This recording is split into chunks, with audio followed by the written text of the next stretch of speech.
ইয়েমেনে হুথি বিদ্রোহী ও আন্তর্জাতিকভাবে স্বীকৃত সরকারের বাহিনীর মধ্যে নতুন করে উত্তেজনা ছড়িয়ে পড়েছে। গত এক সপ্তাহে হুথিদের হামলায় অন্তত ৩০ ইয়েমেনের সেনা নিহত হয়েছেন। পূর্বাঞ্চলীয় মারিব ও হারদামাউত প্রদেশে এসব হামলা চালানো হয়েছে বলে জানিয়েছে বার্তা সংস্থা রয়টার্স। হুথি গোষ্ঠী ঘোষণা দিয়েছে ইয়েমেনের বিভিন্ন এলাকায় তারা বড় ধরনের সামরিক অভিযান শুরু করেছে। এতে ব্যালিস্টিক ক্ষেপণাস্ত্র ও ড্রোন ব্যবহার করা হচ্ছে বলে জানিয়েছে গোষ্ঠীটি। হুথিদের দাবি, সৌদি আরব নতুন করে সামরিক উত্তেজনা তৈরির প্রস্তুতি নিচ্ছে এবং তাদের নিয়ন্ত্রিত এলাকাগুলোতে হামলা চালানোর জন্য সেনা ও সামরিক সরঞ্জাম জড়ো করছে। তবে এই অভিযোগের পক্ষে কোনো প্রমাণ দেয়নি হুথিরা।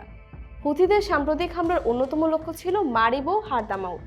ইয়েমেনের সবচেয়ে বড় প্রদেশ হারদামাউত সৌদি সীমান্তের কাছাকাছি হওয়ায় কৌশলগতভাবে অত্যন্ত গুরুত্বপূর্ণ।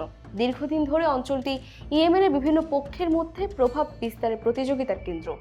ইয়েমেনে হুথি ও আন্তর্জাতিকভাবে স্বীকৃত সরকারি বাহিনীর সংখ্যা অবশ্য নতুন নয়।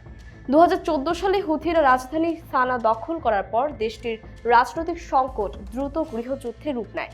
পরিস্থিতি আরও জটিল হয় ২০১৫ সালে, যখন সৌদি আরবের নেতৃত্বাধীন জোট হুথিদের বিরুদ্ধে সামরিক অভিযান শুরু করে। সংযুক্ত আরব আমিরাতও সেই অভিযানে অংশ নেয়। বছরের পর বছর ধরে চলা এই যুদ্ধে ইয়েমেন ভয়াবহ মানবিক বিপর্যয়ের মুখে পড়ে। খাদ্য ও চিকিৎসা সংকট, অবকাঠামো ধ্বংস এবং ব্যাপক বাস্তুচ্যুতির কারণে দেশটির সাধারণ মানুষের দুর্ভোগ চরমে পৌঁছায়। জাতিসংঘ সহ বিভিন্ন আন্তর্জাতিক সংস্থা ইয়েমেনকে বিশ্বের অন্যতম ভয়াবহ মানবিক সংকট হিসেবে উল্লেখ করে আসছে।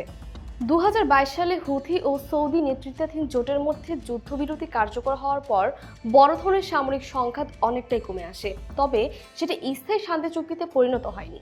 যুদ্ধবিরতির পরও অর্থনৈতিক চাপ, সীমান্ত নিরাপত্তা, সরকারি কর্মীদের বেতন এবং হুথিদের নিয়ন্ত্রিত এলাকার ভবিষ্যৎ নিয়ে বিরোধ অব্যাহত থাকে।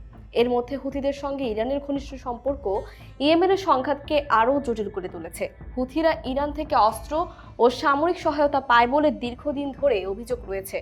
অন্যদিকে সৌদি আরব ইয়েমেনের আন্তর্জাতিকভাবে স্বীকৃত সরকারকে সমর্থন করে আসছে। ফলে ইয়েমেনের অভ্যন্তরীণ ক্ষমতার লড়াইয়ের সঙ্গে সৌদি আরব ও ইরানের আঞ্চলিক প্রতিদ্বন্দ্বিতাও জড়িয়ে গেছে। সাম্প্রতিক সময় হুথিদের নতুন হামলা এবং পাল্টা সামরিক প্রস্তুতির অভিযোগ ২০২২ সালের যুদ্ধবিরতি নিয়ে নতুন করে প্রশ্ন তৈরি করেছে।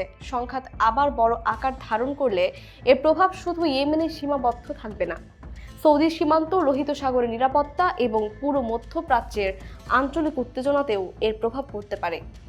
এখন সবচেয়ে বড় প্রশ্ন হলো, সাম্প্রতিক হামলা কি সীমিত সংঘর্ষ হিসেবেই থাকবে, নাকি দীর্ঘদিন ধরে ভঙ্গুর অবস্থায় থাকা ইয়েমেনের যুদ্ধবিরতি ভেঙে আবার পূর্ণাঙ্গ সংঘাত শুরু হবে?